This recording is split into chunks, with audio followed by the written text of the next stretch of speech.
तो welcome back, सभी को नमस्कार और प्रणाम। आज स्टार्ट करने जा रहे हैं हम लोग code of civil procedure. Topic wise जाएंगे क्योंकि सेम एग्जाम्स भी शुरू होने वाले हैं और जुडिशरी में तो कोड ऑफ सिविल प्रोसीजर का एक अपना ही बहुत महत्वपूर्ण रोल है। एआईबी एग्जाम्स भी आ रहे हैं, उसमें भी ये काम आएगा। तो टॉपिक वाइज सीपीसी में डिक्री एक बहुत ही महत्वपूर्ण टॉपिक है जो इसके सेक्शन 2 डेफिनेशंस के सब सेक्शन 2 में डिफाइंड है। सो डिक्री क्या होता है? Decree is a formal and authoritative order, formal order and authoritative order, जिसको टेक्निकली एडजुडिकेशन वेयर एक्ट में आप पढ़ेंगे तो उसमें लिखा हुआ है एडजुडिकेशन। एडजुडिकेशन वर्ड का मतलब कई लोगों को नहीं समझ में आता है, जो by the end of this lecture complete हो जाएगा, क्लियर हो जाएगा आपको। सो डिक्री क्या है? Formal and authoritative order which is given by the court. अब अथॉरिटेटिव ऑर्डर कौन देगा? बट नेचुरली जुडिशरी में कोर्ट देगा, जो क्या आउटलाइन करता है? आउटलाइन यानी जो डिटरमाइन करता है लीगल राइट्स एंड ऑब्लिगेशंस, क्या अधिकार हैं और क्या आपकी ड्यूटीज हैं, क्या आपके ऑब्लिगेशंस हैं। किसके?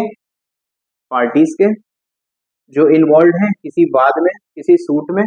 और parties involve in the suit एक शॉर्ट से जिसमें हमने प्लेंटिफ, डिफेंडेंट एंड सूट क्या होता है ये अच्छे से एक्सप्लेन किया हुआ है। So parties involve in a suit will constitute plaintiff and defendant. Clear? So a decree is a formal and authoritative order which is technically in legal language called as adjudication, given by a court outlining the legal rights and obligations of the parties involved in the suit. Parties involved in the suit includes plaintiff and defendant, वादी है प्रतिवादी। अब आता है adjudication word जो था उसको easy language में कैसे समझेंगे? So adjudication means the court's official decision, court का ऑफिशियल डिसीजन या जजमेंट इस केस को लेकर के एडजुडिकेशन होता है। सो एडजुडिकेशन यहाँ पे भी मेंशन्ड है, थोड़ा टेक्निकल लैंग्वेज में, और यहाँ पे इजी लैंग्वेज में mention. So adjudication means the courts official decision और judgement in a case. Detailing यहाँ पे मतलब क्या हुआ? Explaining what each party must do, उसको क्या करना है, उनके क्या अधिकार हैं उस मैटर से रिलेटेड जो सूट में मेंशन है, ये सारी चीज डिक्री बताती है। I hope it is clear. जब आप एग्जाम में आंसर लिखते हो तो एक तो आपको टेक्निकल लैंग्वेज शो करना है कि you have the rich legal vocabulary.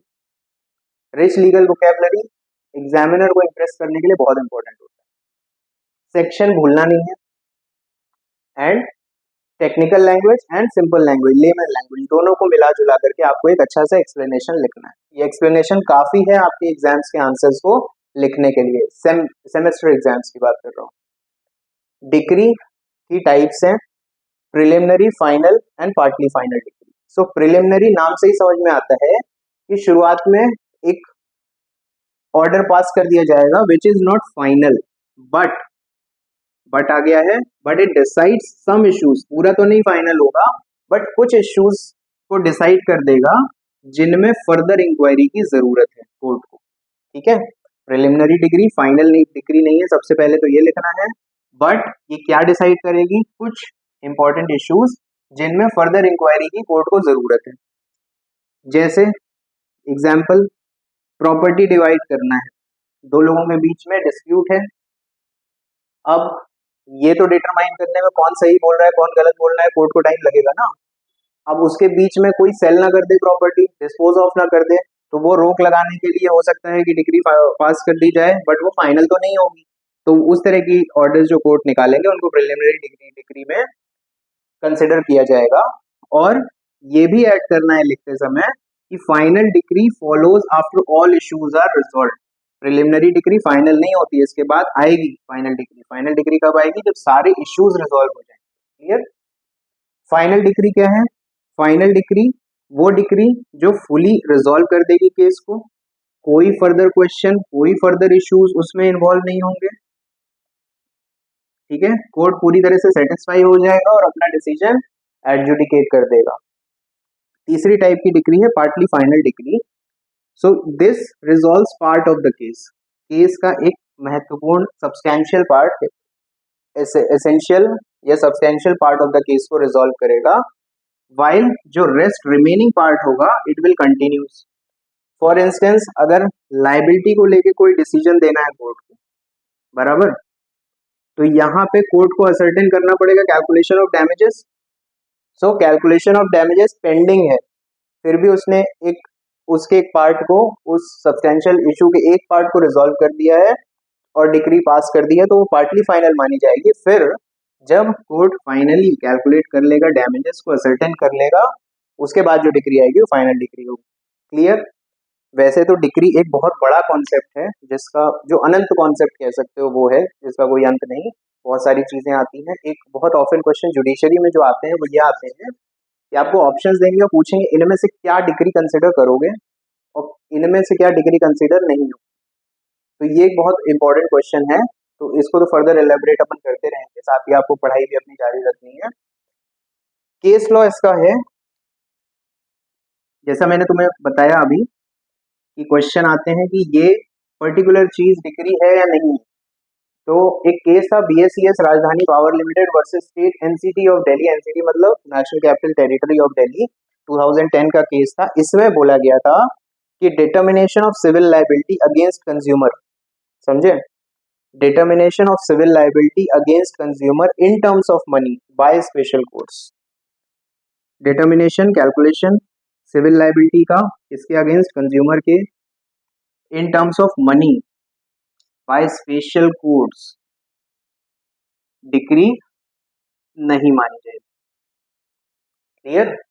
तो इस तरह से केस लॉस पढ़ने हैं और ये आपको याद रखना है। सो इसके अलावा ऑर्डर रिजेक्टिंग अ प्लेंट, कोई ऐसा प्लेंट डाल दिया जिसको कोर्ट को लगता है कि एंटरटेन नहीं करना है, इस वजह से वो रिजेक्ट कर रही है, तो ऐसा ऑर्डर जो रिजेक्ट कर रहा है किसी प्लेंट को, वो भी कंसिडर होगा under decree. Then determination of a question within section 47 and section 144। Section 47 deal करता है questions to be determined by court executing decree. देखो सीपीसी का सबसे बड़ा जो ऑर्डर है that is order 21 which deals with the execution of decree, right. तो ये सेक्शन, वो ऑर्डर, वो सब हम करेंगे। अभी I am just giving you a just कि determination of a question within section 47 that deals with questions to be determined by court executing decree and और section 144 that deals with the application of restitution, ये part भी decree में consider होगा।